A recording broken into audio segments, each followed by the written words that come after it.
When we first start talking with a company, it's really easy to find out what they're passionate about. And then there's typically a big gap between their passion for what they're doing, their product, and how they're thinking about recruiting. The thing that candidates often see is, these really transactional, you need to have these skills and then we'll give you these things. As soon as we make the connection, help your candidates as you would help your customers, it's like, oh, well, yeah, that job description we wrote, pretty dreadful. I wouldn't respond to that. All of a sudden, it's you sending that because you're desperate and you need to hire the people yesterday, people who were probably employed somewhere else, who aren't desperate for work. How do you get them to click? And not just click, but like, how do you start a conversation with these people?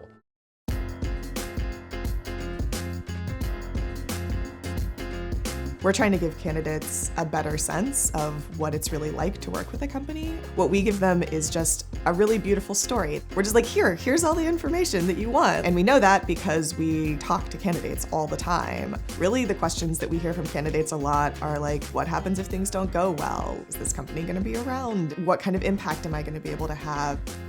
While it's important to have a really positive story about what's going on at your company, candidates are smarter than that. Like they know that not everything is awesome and rosy all the time. If you're just really honest and open and you're still putting your best foot forward, the people that are the right fit are gonna be super excited.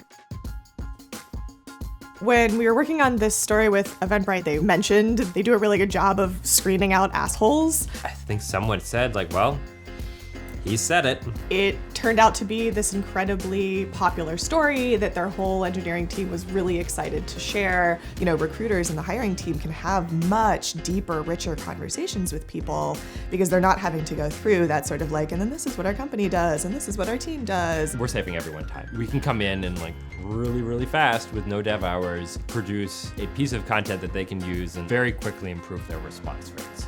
We recently worked with a client trying to get someone for over a year. They sent an email and said, I saw this story, I want to talk. We've heard things from candidates who have seen stories like, wow, I feel like this company must really care about its people. No one wants to trade their hours for cash. And it's like a deeply personal thing to work for a company. It's this huge life decision, and it's also really like emotional, right? Like it's about people. Once you talk to candidates who have seen the work we do, they're like, oh yeah, I like the dog in the photo, or like these people were smiling at each other in a way that I don't get to smile with my colleagues now. So that's why I clicked, that's why I responded.